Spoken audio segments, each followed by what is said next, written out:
এই যে একটা লিফলেট যেমন ওনারা জালিয়াতি করে একটা লিফলেট দিয়ে আমার নাম করে যেমন আমার নামে বিবৃতি দিয়ে ওনাদের ভোট দেওয়া হোক বলিয়ে দিলেন, এই রকমভাবে জালিয়াতি করে করে কতদিন চলবে? এবার চলতে পারে নাকি?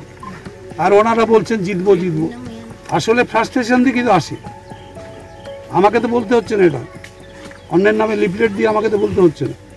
তা আমার নাম করে আবার আমি এটা প্রার্থী তো, তারপরে আমি তো এখনও আপনার হচ্ছে পদত্যাগ করিনি আমার পোস্ট থেকে, আমি তো মন্ত্রীও আছি। তা আমার নাম দিয়ে ছবি দিয়ে এরকম ছাপিয়ে দেওয়া যায় নাকি? কত বড় জালিয়াতি!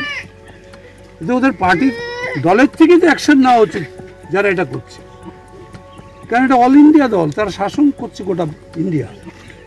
তাদের তো বদনাম, দলটার তো বদনাম হচ্ছে। এখানটা কাদের হাতে দলের দায়িত্ব দিয়ে দিয়েছে?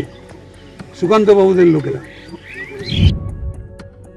দ্বিতীয় দফার ভোটে শুক্রবার লিফলেট বিলি ঘিরে বিতর্ক ছড়ালো বালুরঘাট লোকসভা কেন্দ্রে। বিতর্কিত ওই লিফলেটে লেখা, নমস্কার, আমি বিপ্লব মিত্র, লোকসভা নির্বাচনে প্রতিদ্বন্দ্বিতা করার কোনো ইচ্ছেই আমার ছিল না।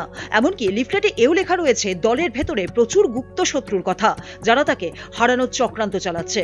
বিতর্কিত ওই লিফলেটে এও আবেদন জানানো হয়েছে, আপনারা চাইলে বিজেপিকেও ভোট দিতে পারেন। গোটা বিষয়টিতে তীব্র সমালোচনা করেন বিপ্লব মিত্র। বিজেপির দিকে আঙুল তুলে তার বক্তব্য, এভাবে জালিয়াতি করে আর কতদিন চলবে?